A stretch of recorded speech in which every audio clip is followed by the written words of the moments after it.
Fondos activos contra fondos pasivos. Esto es una de las grandes dudas que muchos tenemos a la hora de invertir. Por un lado tenemos las estadísticas que nos indican que desde el punto de vista de renta variable pasiva no han conseguido ganar 9 de cada 10 veces a los fondos activos. Pero en el caso de renta fija yo creo que no está tan claro. En este vídeo voy a intentar analizar varios fondos de inversión pasivos contra un fondo activo que es el de Buy and Hold Bonds, que me parece que es uno de los que más o menos puede ser interesante a la hora de invertir. Lo considero interesante porque he tenido varias personas que me han dicho para que analizara este fondo de inversión. Pero bueno, no me enrollo más y como siempre, os dejo con el vídeo. Bueno, antes de nada, como siempre, agradecer a varias personas, en este lado a Vigo J. Montecelo, que me hablaba de un poquito qué opina sobre el fondo de autor de Buy and Hold Bonds, que es un poquito lo que vamos a hablar, y luego a otra persona, Marcos Gutiérrez, que sobre todo me pregunta si merece la pena indexarse en el caso de la renta fija o no, ¿no? Entonces, en este vídeo voy a intentar contestar si merece la pena o no. Voy a hacer una comparación respecto a Buy and Hold Bonds, voy a desarrollarlo y bueno, antes de nada, indicar que esto es un vídeo en que nadie me está pagando absolutamente nada, ni los de Buy and Hold Bonds, ni nadie ni SES, ni BlackRock, ni nada, ¿vale? Eso lo voy a indicar porque muchas veces puede parecer que hay algún interés en concreto por hacerlo, ni mucho menos. Bueno, lo primero, ¿no? Indicar Buy and Hold, que tiene varios fondos, pero sobre todo me van a centrar en el tema de fondos de renta fija. Tienen fondos flexibles de acciones, planes de pensiones, etcétera, pero sobre todo me interesa la parte de renta fija y aquí tendrían como 3 fondos. Tendrían el Buy and Hold renta fija FI, Buy and Hold Bonds en Luxemburgo y tendrían el Bond and Hold deuda FI, ¿no? Las rentabilidades que han obtenido, lo que llevan de este año, ¿no? Indicar la parte importante, siempre que hablamos de un fondo de inversión activo, hay que pensar quién es el gestor que está detrás. Y en este caso, fijaros, como nos lo ponen bien a las claras, quién es el nombre del gestor. Bien, aquí estaría Rafael Varela y también indicaros que en Twitter o en X se le puede seguir de una manera más o menos sencilla. Esto es importante, ¿por qué? Porque te vas a encontrar a veces con gestores que sí, se dedican a un tema activo, pero no hay forma de seguir su trayectoria o incluso ver qué es lo que dicen, no dejan de decirlo, ¿no? Pero bueno, sobre todo vamos a fijarnos en Buy and Hold Bonds con la idea de, digamos, de sobre todo porque ha sido una persona a la que me ha comentado para echarle un vistacillo. Bien, ¿qué problema tenemos desde el punto de vista de comparar fondos de ETF renta fija? Y es que hay un verdadero montón de factores que afectan, desde la calidad crediticia, rentabilidades, comisiones, etcétera, ¿no? Entonces, en este caso voy a intentar hacer un ejercicio de si es mejor Buy and Hold Bonds o buscar un ETF de fondo indexado que pueda competir en la misma categoría. Y esto yo creo que es un punto esencial a la hora de verlo, ¿no? Entonces, primeros datos que nos va a ofrecer, pues estamos hablando de un fondo que invierte 100% en renta fija con un horizonte temporal de al menos 2 años y es una cartera que tiene un track record desde diciembre del 2015, no estaba mal, y nos cobraría una comisión de gestión del 0,56%, un 3% sobre beneficio y una comisión depositaria de un 0,05%. Bien, esto es algo a la hora de tenerlo, digamos, claro, ¿no? ¿Qué es lo que vemos? Un patrimonio de 61 millones de euros, que no está nada mal, una rentabilidad en el año 2023 del 11,22%, que alguno puede decir, oye, está muy bien. Lo que está bien o que está mal, sobre todo hay que compararlo con sus peers, ¿no? Es decir, con sus comparables para ver si merece la pena, ¿no? ¿Qué es lo que podemos ver? Que invertiría tanto en bonos de empresa y gobiernos, yo creo que esto es correctísimo, y que, bueno, según las agencias de rating, o en bonos high yield, ¿vale? Es decir, que ya podemos estar viendo que en cierta manera no vamos a tener un fondo de inversión de renta fija de autor en el que no va a tener problemas de invertir en empresas, gobiernos, high yield, etcétera, que bueno, me parece que es algo correcto por no decir otra cosa. Está sobre todo casi siempre invertido, 97%, y en liquidez deja un 3%, que es un poquito lo que le marca la legislación, ¿no? Pero bueno, que es bastante correcto, ¿no? ¿Por qué? Porque te vas a encontrar a veces fondos de inversión de renta fija que incluso te encuentras que están en liquidez un porcentaje más o menos elevado, ¿no? Pero bueno, me parece más que adecuado. Aquí tendríamos varios benchmarks y lo que me ha parecido un poco raro o extraño es que por un lado en la página web tengamos varios benchmarks. Por un lado nos marca el Barclays Euro Aggregate Bonds de 5 a 10 años y por otro lado en sus informes pues nos aparece que utilizaría el Bloomberg Euro Aggregate Corporate Bond, ¿no? Estas diferencias pueden ser simplemente porque haya habido fusiones entre diferentes fondos de inversión, ETFs o SICAPs incluso, ¿no? Entonces, bueno, tampoco le daría tanta vuelta que haya visto estas diferencias, pero bueno, es un poquito una pequeña red flag a la hora de ver, ¿no? Porque muchas veces nos vamos a encontrar diferentes fondos de inversión que dicen, ahora utilizo una referencia, luego utilizo otra referencia porque me interesa más, etcétera, ¿no? Es algo que, bueno, hay que tenerlo en cuenta desde el punto de vista de, digamos, de inversión. Principales datos a la hora de verlo, ¿no? Por un lado, sobre todo me parece interesante el tema de duración neta, estaríamos hablando de 3,21 años, que correcto, una rentabilidad por medio del 6,9% y luego habría que ver sobre todo el rating de cartera. Bien, si vemos el rating de cartera en As, digamos que sería el rating apenas tiene un 26%. La mayor parte de ello lo tienen en triple B o doble B, incluso en B, ¿no? Es decir, que podemos estar hablando que tampoco es que estemos hablando de un fondo de inversión que esté invirtiendo en una calidad extrema, está invirtiendo en una mezcla, pero bueno, yo creo que por lo que veo, por el tema de renta de cartera, yo creo que estaremos más cerca de poder compararlo con un high yield que compararlo con un bono general, ¿no? Dentro de, digamos, de todo, ¿no? Principales posiciones en la actualidad, Ibercaja, Cajamar, Unicaja, Wicer, Abanca, bien, correcto.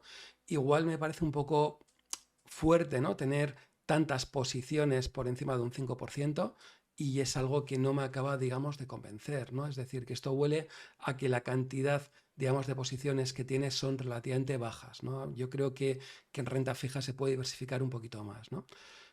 Bonos 97% en cartera, divisa vemos que tiene prácticamente todo en euro, es normal que tenga algo en libras o en dólares, no me parece mal, zonas, zona euro, en Estados Unidos, en el resto de Europa, bien, correcto, me parece es algo interesante desde el punto de vista de un gestor, digamos, activo que vaya buscando esas, digamos, rentabilidades a la hora de poder sacar ese adicional. Bien, una de las cosas que me ha gustado mucho de Buy and Hold en el caso de fondos es todo el tema de la documentación. Me parece bastante claro un tema de presentación, los reportes anuales y semianuales, las diferentes regulaciones, prospectos, etcétera. Realmente está siendo muy clara, ¿no? Muchas veces cuando analizas diferentes fondos de inversión, ETFs, etcétera, yo creo que la información hay que estar rebuscando y buscándola por todos lados para encontrarla. En Buy and Hold lo tienes muy claro y me ha parecido realmente algo interesante a la hora de, digamos, de verlo. Bien, ¿qué es lo que he hecho? Pues me he cogido el semestral e intentado mirar diferentes datos para ver cosas, ¿no? Lo primero que he visto, el tema que utiliza coberturas. Fijaros cómo utiliza varias coberturas. Esto es algo que tampoco me sorprende y tampoco me parece malo, o sea, ni mucho menos a la hora de hacer esas coberturas. Podemos dar dónde tendría invertido, lo dicho, 30 de junio, ¿vale? Porque por eso es algo importante a la hora de verlo, pues sobre todo vemos que tiene mucho en España, que también es más o menos normal porque es lo que más puede conocer el gestor, digamos, activo. O sea, que eso yo creo que entra dentro de las diferentes opciones como interesante. ¿Qué más podemos sacar? Pues sobre todo he sacado cuáles son sus primeras posiciones, sus posiciones. Bien, en el informe semestral podemos ver sus diferentes posiciones, ya que ha habido cosas curiosas bueno, que me ha dejado un poquito interesado o un poquito para dar una vuelta, ¿no? Primero, fijaros que tiene letras del Tesoro. Bien, aquí no habría que ponerle ningún pero. El tema de tener obligaciones del gobierno ucraniano me ha parecido como sorprendente. Tampoco estamos hablando de unas cantidades muy bestias, pero fijaros, ¿no? Como tiene un nominal de 750.000 euros y hoy por hoy la valoración sería de 187.000 euros. Bien, no es una participación destacada, 0,59%, pero bueno, se ve que está un poco atento por si acaso el día de mañana puede cambiar y nos encontremos que estas obligaciones al 4,37% pues suben de una manera potente, ¿no? También me ha parecido ver tema de perpetuos, ¿no? Como tiene aquí más o menos un 4% en AT1, en obligaciones perpetuas de diferentes bancos. Y luego, pues, por ejemplo, que tendría el Banco de Crédito Social que tendría pues una participación por encima del 5%, ¿no? Esto es la foto, digamos, a 30 de junio, ¿no? Dentro de cada uno de ellos. Claro, habría que sumar diferentes posiciones para ver por qué tiene más de un 5% en algunas posiciones, ¿no? Pero bueno, también es cierto que esto es la foto a 30 de junio y los datos anteriores que estábamos viendo no eran a 30 de junio, sino que entiendo yo que son, digamos, actualizados. También tiene algunos bonos o algunas obligaciones que no están listadas en bolsa, como puede ser Aldesa, hoteles turísticos o Aldesa Group, bien, pero tampoco estamos hablando de unas operaciones, digamos, brutales, ni mucho menos, ni un porcentaje, digamos, interesante, ¿no? Pero bueno, cuando antes hablaba de que estamos hablando de una gestión activa y que compararlo con un fondo más o menos común, yo creo que no sería lo claro, ¿no? Yo creo que habría que compararlo más con un fondo, digamos, high yield, por un poquito lo que tiene, ¿no? Tener Ucrania, tener perpetuos a Taiwán y tal, yo creo que es algo que no me parece correcto esa comparación, pero bueno, es algo que hacen muchos gestores, etcétera, ¿no? Aquí tenemos las diferentes rentabilidades que ha podido tener, digamos, de manera histórica. Sobre todo me ha parecido que hay que destacar, y yo creo que el 2022 ha sido un año que sobre todo hay que tenerlo muy en cuenta a la hora de comparar o ver cómo ha podido actuar este gestor activo, ¿no? Ha sido una pérdida del 8,6%, bien, y aquí sobre todo hay que ver si ha actuado de una manera más o menos correcta y yo creo que merece la pena verlo, ¿no?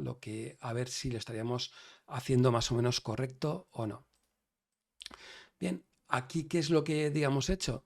He cogido el 2002, el terrible año 2002 desde el punto de vista de renta fija, y lo he comparado con 6 fondos de inversión, 6 ETFs, 3 high yield y 3 globales, para ver cómo habían actuado. Entonces, fijaros cómo el menos 8,60% que habría tenido este fondo de inversión de buy and hold, pues no ha sido tan malo, ¿no? El mejor habría sido el de ICES de high yield, con un menos 5,92%, pero el resto, digamos, habría superado, ¿no? Es decir, que estamos hablando que algo que hay que pedir sobre todo a un gestor activo, y es que cuando hay momentos complicados o momentos jodidos, pues que cambie sus duraciones de sus carteras, que tienda a una cierta calidad y bueno, y vaya mejorando, ¿no? Entonces yo creo que aquí habría que darle pues un 8, un 9 desde el punto de vista de esa gestión, ¿no? Lo que os comentaba, holdings, ¿no? Aquí ya empiezan a verse el número de holdings, 53, realmente poco respecto a lo que estamos viendo con otros ETFs comparables desde el punto de vista de fondos indexados, ¿no? Como superan claramente los 100, 200 o 300 o incluso 3000 y los 53 de buy and hold, pues bueno, es relativamente pequeño y tienes que tener un análisis muy claro y muy conciso para fiarte que no tengas un problema. ¿Por qué? Porque como tengas un impago o alguno de estos valores se te vaya a la porra, realmente las pérdidas que puedes tener pueden ser, digamos, considerables. Bien, ¿qué más podemos hacer? Hacer diferentes comparaciones. Fijaros, calculado con la comisión OTER de los diferentes, digamos, ETFs, holdings en diferentes tamaños. Fijaros que estamos hablando de un tamaño pequeñito respecto a los ETFs más o menos que podríamos estar comprando.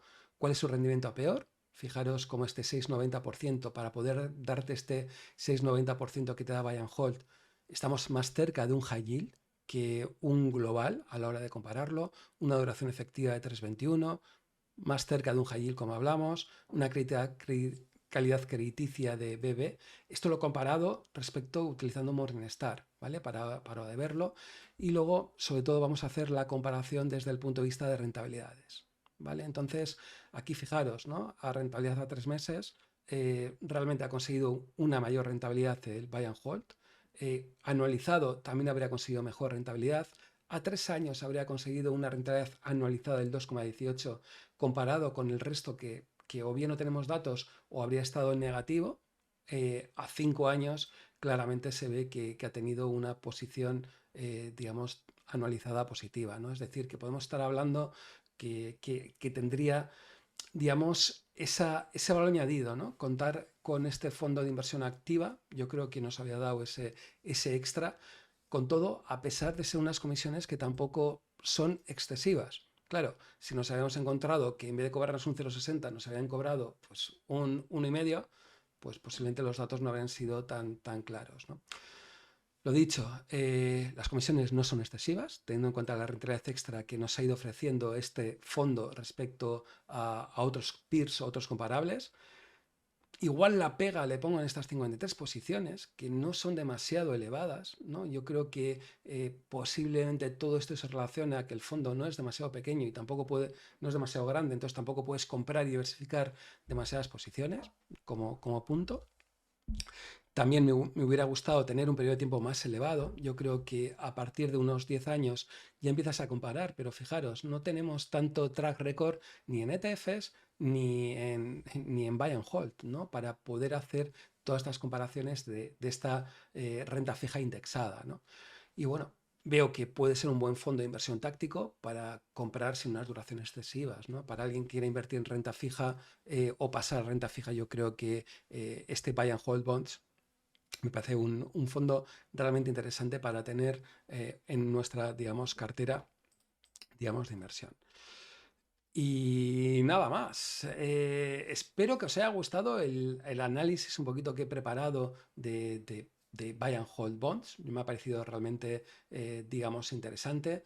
Vuelvo a insistir, los datos son estos. Es una opinión personal desde un punto de vista si merece la pena este fondo de inversión activo respecto a esa indexación.